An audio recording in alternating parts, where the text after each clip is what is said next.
AudioJungle.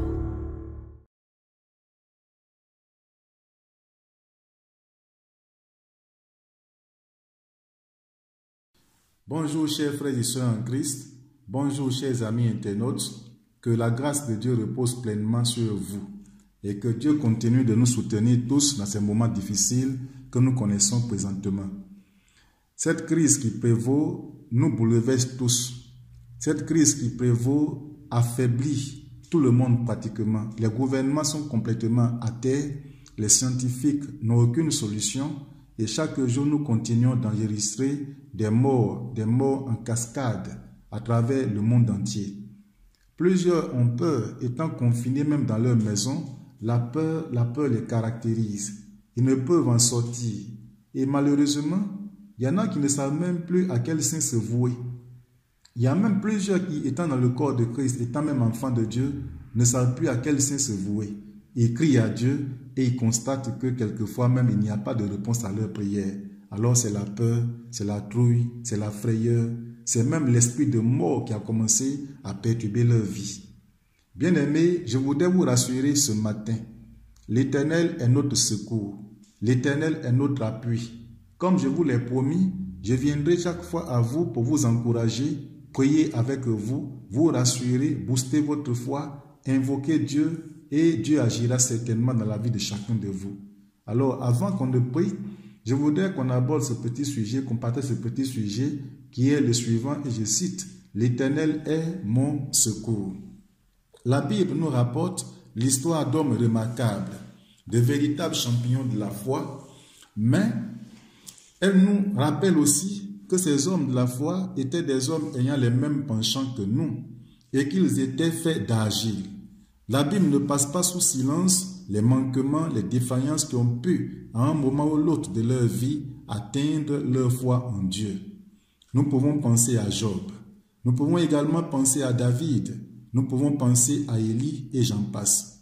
Chacun d'eux est passé à une période de sa vie par une phase de profonde dépression due à des circonstances diverses. Le récit de la vie de ces hommes de foi nous est donné pour que nous en recevions enseignement et instruction. Comme ces hommes de foi, nous avons nous aussi des faiblesses. Vous allez voir, le découragement, la dépression et les maladies peuvent nous atteindre et nous avons besoin du secours de l'Éternel pour sortir d'un tel état. Le psalmiste pouvait se crier en disant « J'élève mes yeux vers les montagnes d'où vient mon secours. Mon secours vient de l'Éternel. » Le psaume 121, verset 1 à 2 nous le dit. Nous allons examiner ce jour la situation de Job, qui était un homme de Dieu. Et nous allons voir sa situation et nous verrons dans son histoire comment Dieu s'est occupé de lui lorsque la détresse et l'angoisse l'avaient atteint. Notons que Dieu n'abandonne jamais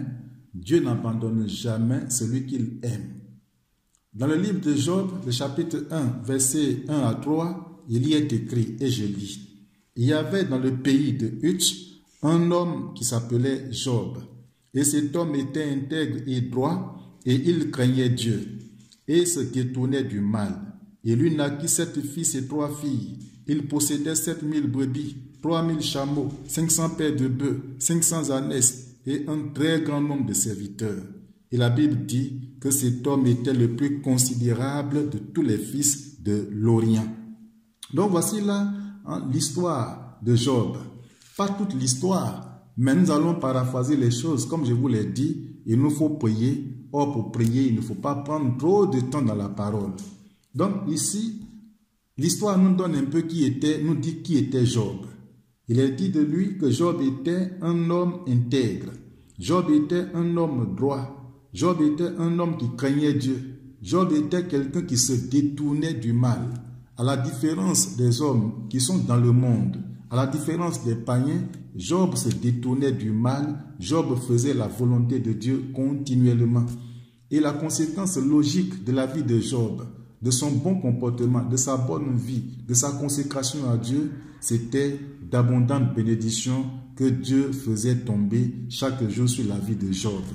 Il avait un très grand nombre de brebis, un très grand nombre d'ânesses, un très grand nombre de bœufs, un très grand nombre de serviteurs. Il était célèbre et il était considéré dans la région où il se trouvait. Mais vous allez voir que le diable n'a jamais aimé l'homme qui est dans la grâce de Dieu. Vous allez voir que le diable n'a jamais voulu le bonheur des êtres humains. Comme la Bible dit, le diable est venu sur terre pour égorger et détruire les créatures de Dieu. Il est venu sur terre pour égorger et détruire les enfants de Dieu. Il est dit dans cette histoire, lorsque vous allez lire la suite de l'histoire, que le diable va monter au ciel et il va rencontrer Dieu. Et Dieu était en conseil, Dieu était en réunion avec ses fils. Donc disons, Dieu était en conseil avec les anges. Et Dieu va demander à Satan, mais Satan, d'où viens-tu? Et il va dire à Dieu, je viens de me promener sur la terre. Et Dieu va dire à Satan, as-tu vu mon serviteur Job? As-tu remarqué mon serviteur Job? As-tu vu son intégrité? As-tu vu sa consécration à moi? As-tu vu sa loyauté envers moi? Et Satan va dire à Dieu, mais un homme à qui tu as tout donné. Job est trop à l'aise, socialement il est élevé, il a ta protection, il a ta bénédiction, il a de nombreux enfants, il a de grands biens. Un tel homme, comment va-t-il te renier? Pourquoi le ferait-il? Il n'a aucune raison pour pouvoir se retirer un tant soit peu de toi, parce que tu es pleinement avec lui. Mais enlève un seul instant ta main sur lui, ordonne que moi, Satan, je mette ma main sur Job et tu verras qu'il va te renier, il va te maudire en face. Vous allez voir le chapitre 1, le verset 8, nous allons y voir que Dieu rend témoignage devant Satan de la perfection de son serviteur. Mais Satan va tout faire pour éprouver quand même Job. Pour vous dire ce matin, vous qui m'écoutez, chers frères et sœurs en Christ, que Dieu a les regards sur nous. Il connaît chacun de ses enfants. Il connaît l'humanité, il connaît les êtres humains, il connaît les chefs d'État, il connaît les rois. Dieu connaît tout le monde. Et Dieu rend témoignage devant Satan de la perfection de ses enfants que nous sommes. Alors le but de Dieu dans l'histoire, le but de Dieu pour la vie de chacun de nous, c'est que chacun de nous fasse un effort pour se présenter bien devant Dieu, pour se présenter agréablement devant Dieu. Chacun doit tout faire pour aspirer à la perfection, même parvenir à la perfection, parvenir à la stabilité, craindre Dieu, aimer Dieu, s'engager pour Dieu, se consacrer à Dieu, se conformer à la parole de Dieu. En le faisant, Dieu pourra rendre témoignage de nous devant le diable. C'est ce qu'il fut pour Job. Et dans le récit, Dieu va permettre donc à Satan d'attaquer Job. Plusieurs vont se poser mille et une questions à ce sujet, mais pourquoi Dieu permet-il à un esprit malin, pourquoi Dieu permet-il à Satan, qui est même son ennemi juré, d'attaquer son serviteur qui lui est agréable? Dieu n'est pas bon, Dieu n'est pas juste, Dieu n'est pas concret, Dieu n'est pas sincère dans ce qu'il fait. Bien-aimé, Dieu est souverain, il est au-dessus de tout, les êtres humains lui appartiennent, l'armée, toutes les armées lui appartiennent, même le diable, même s'il est opposant de Dieu, le diable lui est souvent utile pour accomplir certains des desseins de Dieu. C'est vrai, il y a un temps que Dieu a fixé, il y a un temps que Dieu s'est déterminé pour attraper le diable, le jeter en prison pour 1000 ans. Et après, il va le lâcher pour encore un temps, pour attaquer même les saints. Et plus tard, maintenant au jugement dernier, il sera en fin de compte saisi et jeté en enfer pour l'éternité. Mais ce temps n'est pas encore arrivé. Ce moment crucial de condamnation définitive, de condamnation éternelle de Satan n'est pas encore arrivé. Et pendant qu'il vivra, il va faire ce qu'il veut. Et regardez un peu tout ce mouvement dans le monde entier aujourd'hui. Les guerres, les catastrophes naturelles, le séisme, des maladies qu'on appelle même pandémie aujourd'hui, sont des choses qui sont créées par Satan parce qu'il est en train de faire son travail et il le fait sûrement. Il est en train de mettre sur pied tout ce qu'il faut dans le but de prendre le contrôle du monde. Et il va contrôler le monde, il va régner sur le monde, il va travailler dans le monde, il va perturber énormément le monde. Mais Dieu mettra certainement fin à la vie de Satan en le jetant en enfer pour l'éternité. Nous notons que Job a été beaucoup attaqué par Satan. Le diable est venu sur la terre effectivement et il a attaqué Job. Et en une seule journée, Job a perdu tout ce qui était essentiel pour la vie d'un être humain. Job a perdu ses enfants. Ses 10 enfants sont tous morts le même jour. parce que le diable a fait tomber la maison dans laquelle ils étaient et tous sont morts dans cette catastrophe. Ses serviteurs vont être agressés, ses biens vont être agressés, tout va être pillé. Job va perdre en un clin d'œil, en un temps record, tous les biens qu'il possédait. Mais malgré tout cela, la Bible nous dit que Job n'a pas renié l'Éternel Dieu. Job est resté attaché à Dieu. Job est resté fidèle à Dieu. Et Satan en était même étonné. Et Dieu a dit à Satan, mais ne t'ai-je pas dit, malgré tout ce que tu as fait à mon serviteur Job, Job m'est resté fidèle. Et le diable a dit à Dieu, laisse-moi cette fois-ci porter ma main sur le corps de Job. Cette fois-ci-là, c'est peau pour peau. Un homme peut donner tout ce qu'il a pour sauver sa vie. Il peut laisser ses biens, il peut laisser son argent, il peut laisser tout ce qui l'entoure. Mais si j'attaque son corps, il va te renier. Bien-aimé, le diable va revenir encore et s'en prendre cette fois-ci à la vie de Job. En l'attaquant, en lui lançant un sort, en attaquant le corps de Job par une sale maladie que la Bible appelle l'ulcère malin. Et déjà, par le nom de cette maladie, nous comprenons qu'elle provenait directement de Satan, parce que Satan est le malin. Et cette maladie s'appela l'ulcère malin. Vous voyez, par l'ulcère malin, Satan va réduire Job dans un état vraiment très très bas. Il va le réduire à néant, il va l'affaiblir davantage, il va détruire son corps. Et Job avait le corps qui le démangeait. Job souffrait dans sa chair et il prenait des tessons de bouteille pour se gratter le corps. Et lorsque sa femme préparait, il enlevait la cendre chaude là et il s'asseyait à la place du fourneau pendant des heures pour se soulager le corps. Mais au-dessus de tout ça, ou du moins dans toutes ces épreuves, Job n'a pas été consolé véritablement. Son épouse a dû lui dire un jour, « Mais chéri Job, Dieu ne peut pas nous faire tout ça. Où est-il ton Dieu? Où sont ses promesses? Où sont les biens que nous avions? Dieu nous a abandonnés. Maudit Dieu et meurt. » Mais Job va dire à Dieu, c'est l'Éternel qui a donné, c'est l'Éternel qui a repris. Que le nom du Tout-Puissant soit béni. L'Éternel a donné, l'Éternel a repris, que le nom du Tout-Puissant soit béni. Et je voudrais que tu dises avec moi que l'Éternel a donné, l'Éternel a repris, que son nom soit béni. On était en bonne santé hier. Aujourd'hui, il y a des temps de maladie. Que son nom soit béni. Le monde était plus ou moins tranquille hier. On partait tranquillement au travail. Aujourd'hui, on n'y va pas. On était un peu, on s'adonnait un peu hier, un peu de plaisir. Il y avait un peu de restaurants. On allait au shopping. Aujourd'hui, on n'y va pas. Que son nom soit béni.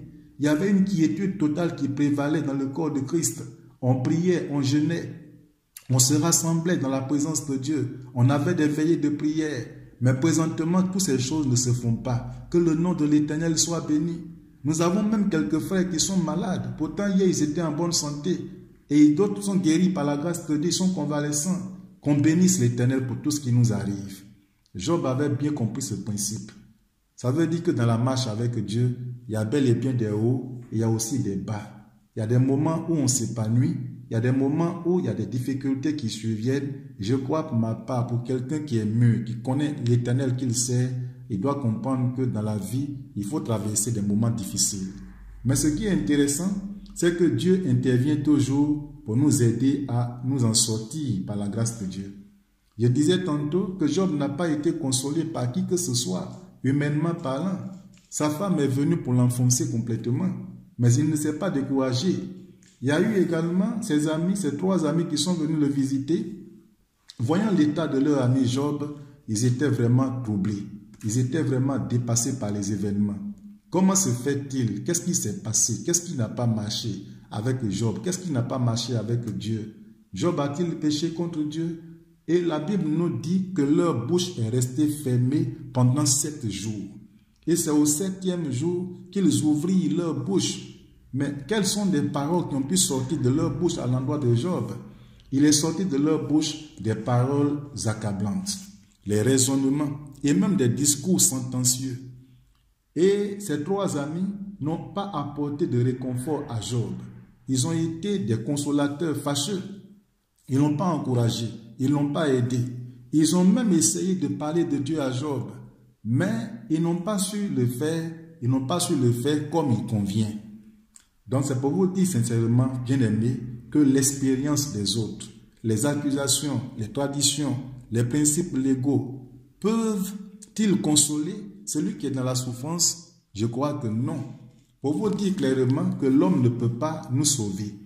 L'homme ne peut pas nous secourir. Les scientifiques ne peuvent pas nous sauver. Les politiciens ne peuvent pas nous sauver. Les magiciens ne peuvent pas nous sauver. Les sorciers ne peuvent pas nous sauver. Les marabouts ne peuvent pas nous sauver. Oui, l'idolâtrie ne peut pas nous sauver.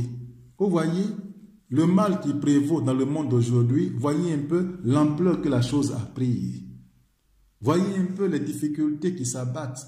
Tout le monde entier, ça c'est une première dans l'histoire de l'humanité. Tout le monde entier est confiné. Partout actuellement, c'est la peur, c'est la frayeur, c'est la trouille. Partout actuellement, c'est difficile. Chacun craint pour sa vie. Il y en a qui se demandent s'il existe vraiment un Dieu. Partout actuellement, les gens ont peur, ils ne peuvent pas sortir. Chacun craint pour sa vie.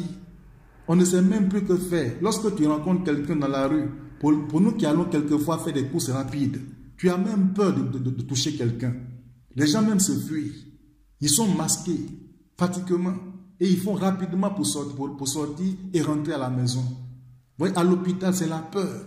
Lorsque quelqu'un tousse à côté de toi, c'est la peur, tu es effrayé. Lorsque quelqu'un éternue, c'est la peur. Pour dire que le monde ne peut pas nous sauver. Les scientifiques ne peuvent pas nous sauver. Les sorciers ne peuvent pas nous sauver. Les francs-maçons ne peuvent pas nous sauver. Alors, dans ce cas-là, qui peut nous sauver? Qui peut nous aider? Qui peut nous aider? Qui peut nous secourir? Vous allez comprendre dans l'histoire de Job que ses amis ayant échoué, il y a quand même un parmi eux qui va prendre la parole. Ce dernier s'appelait Eliou. Il va intervenir, mais avec des thèmes qui sont propres, qui sont quand même simples, compréhensibles et aidant quand même Job. Je dirais que Eliou était quelqu'un qui avait l'esprit de Dieu. Il va parler avec droiture et pureté. Il va dire la vérité. Et il montre dans son discours que la souffrance n'est pas nécessairement châtiment de Dieu à cause d'un péché commis. La discipline a souvent pour but d'amener l'homme à réaliser sa faiblesse et sa petitesse, mais aussi à reconnaître la grandeur, la puissance et la sagesse de Dieu. Qu'on dise Amen. Tout ce qui arrive là, Dieu peut emmener l'homme par ce qui se passe actuellement. Il peut emmener l'homme à reconnaître ses faiblesses. Il peut amener l'homme à reconnaître sa petitesse. Il peut amener l'homme également à reconnaître que lui, Dieu, il est le grand Dieu, le créateur de l'univers. Il peut faire de cette terre ce qu'il veut. Il peut changer le cours de l'histoire en un clin d'œil. Il peut faire tomber les nations en un clin d'œil. Il peut arrêter le fonctionnement du monde en un clin d'œil. Il peut faire même de la vie de l'homme ce qu'il veut. Il peut détruire, il peut reconstruire en un seul jour. Il peut faire mourir, il peut faire vivre. Pour dire qu'en réalité, les hommes font beaucoup de bruit pour rien. En réalité, nous ne pouvons rien faire, nous ne sommes rien devant Dieu. Quand même le plus souvent, nous constatons que des gens qui se disent hauts, élevés mystiquement, élevés intellectuellement, peuvent détruire le règne de Dieu, peuvent mettre fin au règne de Dieu. Bien aimé, Dieu est au-dessus de tout, Dieu est plus fort que tout, Dieu est plus grand que tout, Dieu est un Dieu incontestable. Et l'histoire de Job nous le démontre clairement.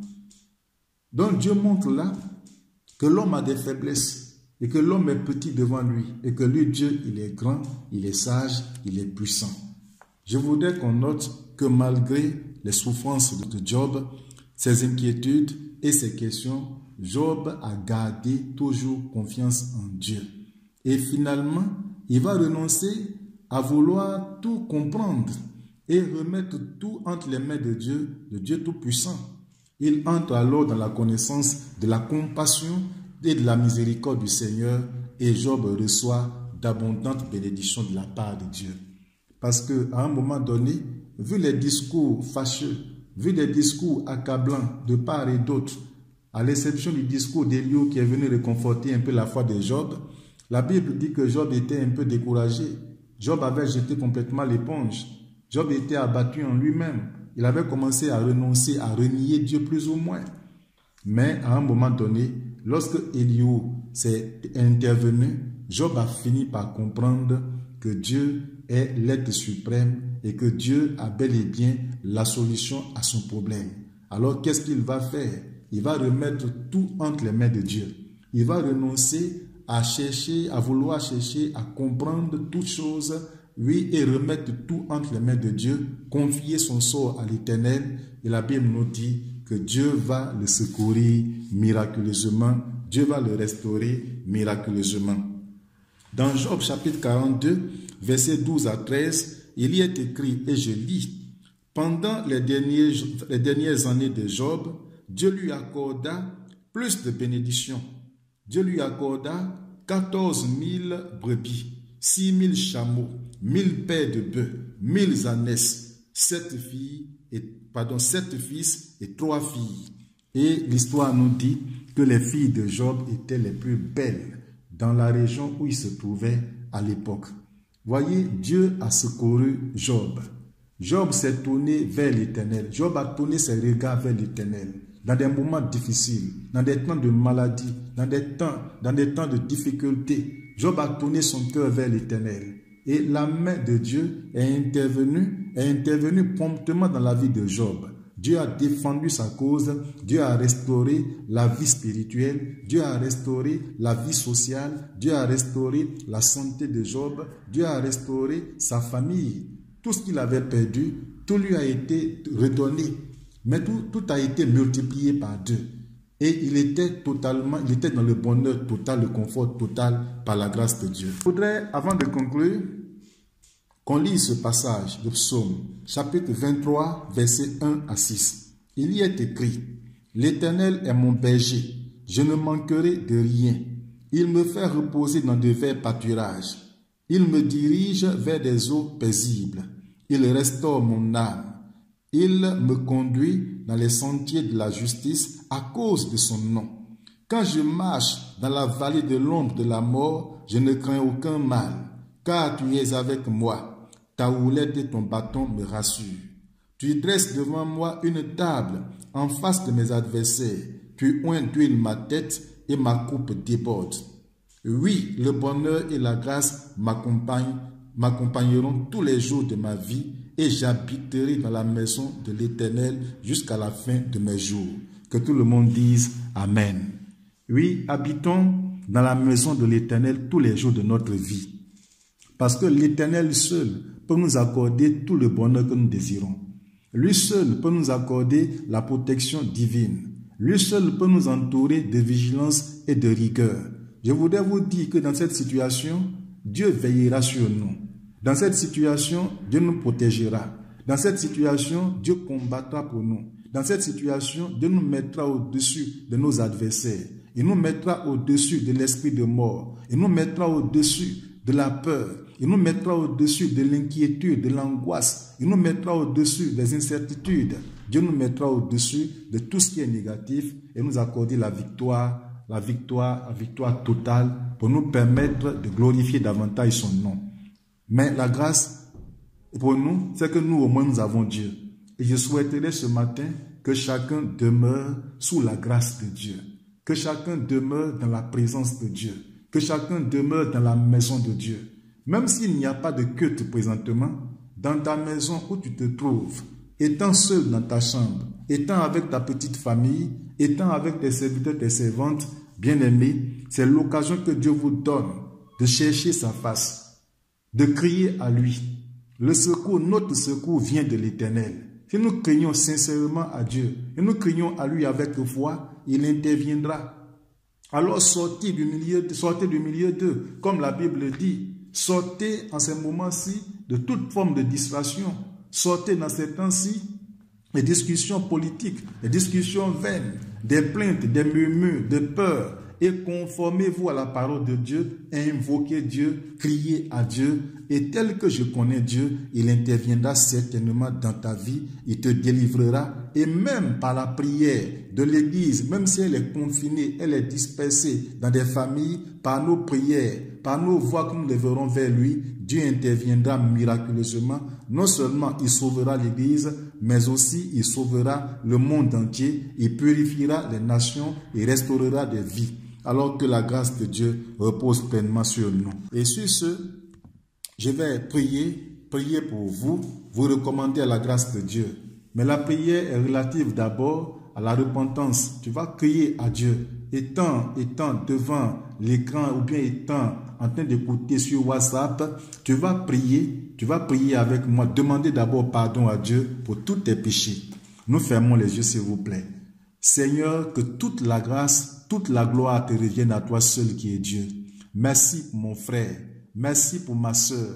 Merci Père Tout-Puissant pour tous ceux qui sont déjà de toi, qui t'appartiennent, et ceux qui ne sont pas encore avec toi, mais qui depuis un certain temps sont en train de nous suivre. Je te les recommande ce matin, afin que ta grâce repose pleinement sur leur vie, afin que Père, tu inclines leur cœur vers toi, et que tu leur permettes, Éternel des armées, de te connaître. Nous sommes tous des pécheurs. Il y a longtemps que plusieurs étaient loin de toi. Ils se disaient même chrétiens, mais jamais ils n'ont obéi à ta parole. Ils se disaient hommes de Dieu, mais jamais ils ne t'ont servi véritablement. Ils n'ont écouté ta parole, ils n'ont vécu ta vie, Seigneur. C'est pourquoi je te les présente, afin que tu aies compassion d'eux. Déverse sur la vie des uns et des autres le sang de ton Fils Jésus, en leur accordant ton pardon. Car ta parole déclare que si nous confessons nos péchés, tu es fidèle et juste pour nous les pardonner et pour nous purifier de toute iniquité. Alors Seigneur, pardonne leurs péchés, que ce soit des adultères, des paroles de mensonges, l'hypocrisie, l'orgueil, la prostitution, l'idolâtrie, le spiritisme, les mensonges. Père Tout-Puissant, l'idolâtrie, daigne-leur pardonner tous leurs péchés ce jour et les rapprocher de toi. Seigneur, tu le fais pour la gloire de ton nom. Aussi, Seigneur, je voudrais te les recommander, afin que, Père Tout-Puissant, tu éloignes de leur vie tout mauvais esprit qui contrôle leur cœur présentement. Je sais, parce que je vis au milieu d'eux. Je sais, parce que, Père, je suis moi-même dans le confinement. Mais ceux qui ne tombent pas, ou bien ceux qui ne te connaissent pas bien, Père Tout-Puissant, sont dans la peur.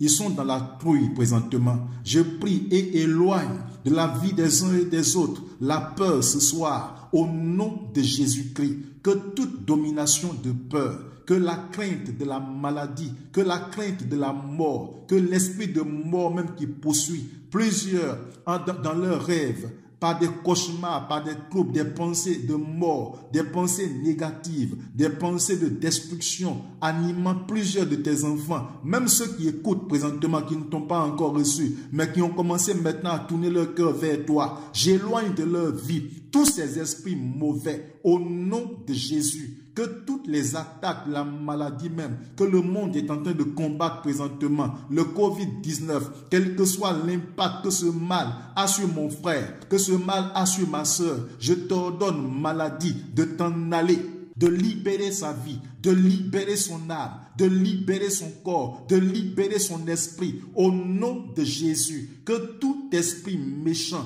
d'envoûtement, même au-delà de cette maladie, les esprits d'envoûtement, les esprits de sorcellerie, les puissances, oui, qui perturbaient la vie des frères, que tout esprit démoniaque qui attaquait directement et même indirectement des familles entières, je vous ordonne de vous en aller, de vous en aller, de vous en aller, de vous en aller, de vous en aller. Il n'y a aucun rapport entre les enfants de Dieu et vous. Il n'y a aucune relation entre eux et vous. C'est pourquoi je me lève contre vous et je détruis vos œuvres. Je me lève contre vous et je brise tous vos liens. Je me lève contre vous et je sème la confusion totale dans vos camps à l'instant, au nom de Jésus. Je voudrais que de ta maison, tu lèves les mains vers le trône de Dieu.